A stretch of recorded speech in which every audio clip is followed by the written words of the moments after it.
So hello my friends, I am come back with another part. So without wasting any time video start करते हैं।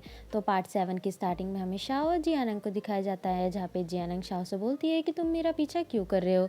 तो Shao बोलता है कि हम दोनों को ही एक जगह पे जाना है और ये रास्ता उसी तरफ को जाता है। तभी शाओ जियानंग से बोलता है कि तुम्हें क्या लगता है कि अगर तुम मिस्टर सन की फीलिंग्स के बारे में कंसिडर करोगी तो वो तुम्हारी रिस्पेक्ट करेंगे और तुम्हारे लिए बहुत ज़्यादा ग्रेटफुल होंगे। तो जियानंग साव से बोलती है कि लाइफ को लेके तुम्हारे अलग वैल्यूज़ हैं, लेकिन तुम किसी को फोर्स नहीं कर सकते कि जो तुम लाइफ के बारे में सोचते हो दूसरा इंसान भी वही सोचे।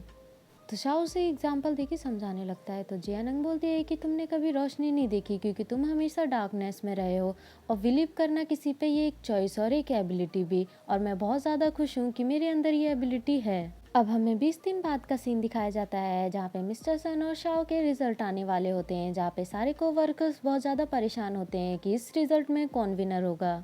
और वो लोग ये भी डिस्कस करते हैं कि अगर शाओ हार गया तो जियानंग के लिए यहाँ पे काम करना बहुत ज़्यादा मुश्किल हो जाएगा। तभी उन लोगों को मीटिंग में बुलाया जाता है, जहाँ पे रिजल्ट अनाउंस होने ही वाला होता है। तभी जियानंग बोलती है कि डॉक्टर वैंग, मैं आपसे एक बात कहना चाहती हूँ। अगर इस एक्सपेरिमेंट में शाओ फेल होता है तो जो भी कॉन्सिक्वेंसेस होंगे मैं भी उसे सहने के लिए तैयार हूँ, क्योंकि शाओ ने सिर्फ मुझे सपोर्ट नहीं किया है, साथ के साथ उसने एक्सपेरिमेंट भी किया है। तभी रिजल्ट अनाउंस होता है, जहाँ पे क्लियर शाओ जीत जाता है। अब हमें कैफेटेरिया का सीन दिखाया जाता है, जहाँ पे जियानंग और शाओ बहुत ज़्यादा खुश होते हैं, और शाओ जिया से बोलता है कि तुमने मुझे सपोर्ट क्यों किया। तो जियानंग बोलते हैं कि मिस्टर सन हमेशा से मुझे एमिंग कर रहे थे और वो मेरे जरिए तुम्हें भी साथ के साथ एम कर रहे थे, इसीलिए मैंने तुम्हारा सपोर्ट किया। तभी शाओ एक फिश का लेके एग्जाम्पल देने लगता है कि वो हमेशा डार्कनेस में रहती है, और मैं एडमायर करता हूँ जो भी तुमने किया, लेकिन हर किसी के पास ये एबिलिटी नहीं होती है कि वो किसी पे बिलीव कर सके। तो जियानंग बोलती है कि मुझे नहीं पता कि तुम्हारे साथ पास्ट में क्या हुआ है, लेकिन मैं तुम्हें सिर्फ इतना बताना चाहती हूँ कि उस फिश से मैं बहुत ज़्यादा डिफरेंट हूँ।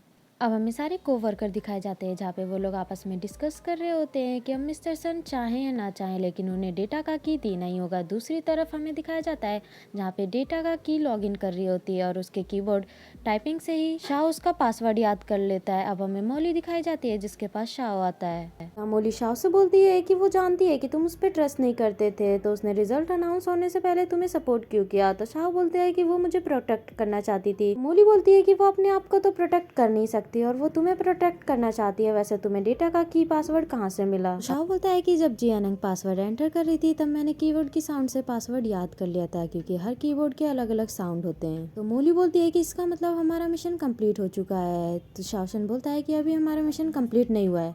तभी वहाँ पे मोली का क्लाइंट आ जाता है, जो मोली के लिए गिफ्ट लाया होता है। तो इतने में शाओशन वहाँ से चला जाता है। अब हमें शिनबिन और जिया को दिखाया जाता है, जहाँ पे शिनबिन जिया से उसकी बहन के बारे में बहुत सारे क्वेश्चन पूछने की कोशिश करता है, और वो उसके लिए बहुत सी चीज़ें लाया होता है। तो जिया बोलती है कि मेरी बहन को डेट करना इतना ईजी नहीं है जितना तुम उसके बारे में सोचते हो। तो शिनबिन बोलता है कि मैं जितना ही तुम्हारी बहन के बारे में सुनता हूँ मुझे उतना ज़्यादा उसमें इंटरेस्ट आता है। अब हमें नाइट का सीन दिखाया जाता है, जहाँ पे जियानंग के पास शाओ का मैसेज आता है कि इस एक्सपेरिमेंट में मैं फेल हो गया तो तुम मुझे कैसे पनिश करोगी। तो जियानंग बोलती है कि मैं तुम्हारी हेल्प करूंगी, जिससे हम नेक्स्ट एक्सपेरिमेंट में अच्छा कर सकें। तभी जियानंग के पास जिया आती है, वो जियानंग से पूछने लगती है कि आपको कभी भी किसी के ऊपर क्रश था। तो जियानंग बोलती है कि मुझे कभी भी किसी के ऊपर कोई क्रश नहीं रहा। तो जिया बोलती है कि आप पक्का मुझे बेवकूफ़ बना रही हैं, क्योंकि आप इस एज में और इस एज में किसी का बॉयफ्रेंड ना हो ऐसा हो नहीं सकता। तो जियानंग बोलती है ऐसा ज़रूरी तो नहीं कि इस एज में होना और आपका बॉयफ्रेंड होना ज़रूरी है। तभी जियानंग बोलती है कि तुम मुझे इतना फोर्स कर रही है तो मैं तुम्हें बता ही देती हूँ कि मेरा क्रश है लेonard, जिसे गूगल पे सर्च करने के बाद जिया बोलती है कि मुझे लगता है कि आपको हमारे हॉस्पिटल जाना चाहिए। अब हमें नेक्स्ट डे का सीन दिखाया जाता है, जहाँ पे जिया वही फोटो शिनबिन को दिखाती है और बोलती है कि मेरी बहन को इस पे क्रश है। तो शिनबिन बोलता है कि उसे हॉस्पिटल आना चाहिए। तो जिया बोलती है कि मैंने भी यही बोला था। तो हमें दिखाया जाता है जहाँ मिस्टर सन एक्सपेरिमेंट कर रहे होते हैं। तभी वहाँ पे शाओ आती है, मिस्टर सन से बोलती है कि ले मुझे उसके साथ काम नहीं करना। तभी मिस्टर सन उससे बोलते हैं कि मुझे फॉलो करो। अब हमें दिखाया जाता है जहाँ पे वो लोग मीटिंग रूम में जाते हैं। मिस्टर सन शाओ से बोलते हैं कि तुम्हें मुझे सबके सामने मिस्टर सन बुलाना चाहिए। तो शाओ बोलती है कि मैं जियानंग के साथ काम नहीं करना चाहती। तो मिस्टर सन बोलते हैं कि तुम्हें उसके साथ काम करना पड़ेगा, क्योंकि जो तुमने गलती करी है उसकी यही सजा है। और तुम्हें बता दूं आज तुम यहाँ पे सिर्फ जियानंग की वजह से, और अगर तुम्हें उसके साथ काम नहीं करना तो तुम रिजाइन कर सकती हो और यहाँ से जा सकती हो। तभी वहाँ पे शाओ आता है और बोलता है कि जियानंग आपको बुला रही है। अब हमें जियानंग दिखाई जाती है, जहाँ पे वो उन दोनों को इंस्ट्रक्शन दे रही होती है। तभी वो एक रबर बैंड लेके शाओ के पास जाती है और उससे बोलती है कि अपने हेयर को टाई कर लो। और उन दोनों को वो बहुत ज़्यादा इंस्ट्रक्शन देने लगती है कि उन्हें लैब में कैसे आना चाहिए। तो शाओ बोलती है अगर मैं ये सारी चीज़ें ना करूँ तो जियानंग बोलती है तो तुम कोशिश कर सकती हो। इतना सुनते ही शाओ वहाँ से चली जाती है। उसके जाते ही शाओ बोलता है कि तुमने उसे अपनी टीम में लिया है जबकि तुम्हें पता है कि वो मिस्टर सन के साइड में, अगर वो एक्सपेरिमेंट में कुछ गलत करती है तो क्या होगा। तो जियानंग बोलती है कि मैं यहाँ किसी से दोस्ती करने नहीं आई हूँ, वो मेरी कोवर्कर है और उसे मेरी कोवर्कर बन के ही काम करना पड़ेगा।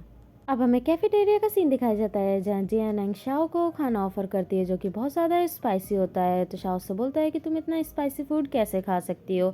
अब हमें लैब का सीन दिखाया जाता है जहाँ पे वो अपने एक्सपेरिमेंट को चेक कर रहे होते हैं और वहाँ से शाओ चली जाती है। उसके जाते ही जियानंग बोलती है कि अपने और शाओ के एक्सपेरिमेंट देखो। तो शाओ बोलता है कि मुझे कुछ भी नहीं दिख रहा। तो जियानंग बोलती है यहाँ पे एक ब्यूटीफुल और एक अगली सेल है, तुम्हारी सेल बिल्कुल बम्पी है लेकिन वहीं दूसरी तरफ शाओ की सेल देखोगे तो वो बहुत ज़्यादा ब्यूटीफुल है। मुझे ऐसा लगता है कि तुम्हें एस्थेटिक के बारे में कोई सेंस नहीं है। तो शाओ बोलता है कि मुझे तुमसे ज़्यादा इस चीज़ों में सेंस है और मेरे एक्सपेरिमेंट ऐसे होते हैं क्योंकि मुझे बेसिक एक्सपेरिमेंट के बारे में नॉलेज नहीं। अब हमें दिखाया जाता है जहाँ पे जियानंग शाओ को खाने के लिए ऑफर करती है। अब हमें दिखाया जाता है जहाँ जियानंग उसे अपने ही फ्रेंड के बार में ले जाती है। बार में जाते ही शाओ जियानंग से बोलते हैं तुम्हारे लाइफ के लॉजिक तो बहुत ज़्यादा स्पेशल है। वहाँ जाते ही जियानंग अपनी फ्रेंड से मिलती है। उसकी फ्रेंड बोलती है कि ये कौन है। तो जियानंग बोलती है कि मेरा कलीग है और इसका ध्यान रखना, मैं अभी वॉशरूम से आती हूँ। उसके जाते ही जियानंग की फ्रेंड शाओ के पास आती है और उसके साथ फ्लर्ट करने लगती है और उसे बोलती है क्या मैं तुम्हारा वी चैट स्कैन कर सकती हूँ, जहाँ पे बहुत ही स्मार्टली से शाओ उसको रिप्लाई करता है। तो जियानंग की फ्रेंड बोलती है कि जियानंग और तुम दोनों बहुत ज़्यादा ही स्मार्ट हो। तभी वहाँ पे जियानंग आ जाती है। उसके आते ही उसकी फ्रेंड शिनाया उसकी बचपन की स्टोरी बताने लगती है और बोलती है कि ये रियल लाइफ में बहुत ज़्यादा कूल है लेकिन ये एक्चुअल में बहुत ज़्यादा फूल है, ये एक बार अपने डॉम का रास्ता भूल चुकी थी। अब हमें दिखाया जाता है जहाँ पे एक वेटर शाओ के पास आता है और बोलता है क्या वो दोनों फ्रेंड है। तो शाओ बोलता है हाँ। तो वो वेटर बोलता है कि एक साइंटिस्ट ऐसी लड़की की दोस्त कैसे हो सकती है। जियानंग अपने घर में दिखाई जाती है जहाँ पे वो बहुत ज़्यादा कंफ्यूज होती है। तभी उसकी सिस्टर वहाँ पे आती है। तो जियानंग उससे बोलती है कि क्या तुम मुझे अपने कपड़े उधार दे सकती हो। तो जिया बोलती है कि मैं आपको कोई भी कपड़े उधार नहीं दूंगी। लेकिन जियानंग की बहुत रिक्वेस्ट करने के बाद वो रेडी हो जाती है। अब हमें नेक्स्ट डे का सीन दिखाया जाता है जहाँ पे जियानंग अपनी सिस्टर जिया के कपड़े पहन के गई होती है, जहाँ उसे देख के सब लोग बहुत ज़्यादा सरप्राइज होते हैं। तभी जियानंग की कलीग बोलती है कि आज आप बहुत ज़्यादा सुंदर लग रही हैं। और यहीं पर हमारा पार्ट ख़त्म हो जाता है। तो मिलते हैं नेक्स्ट पार्ट में, जब तक के लिए बाय।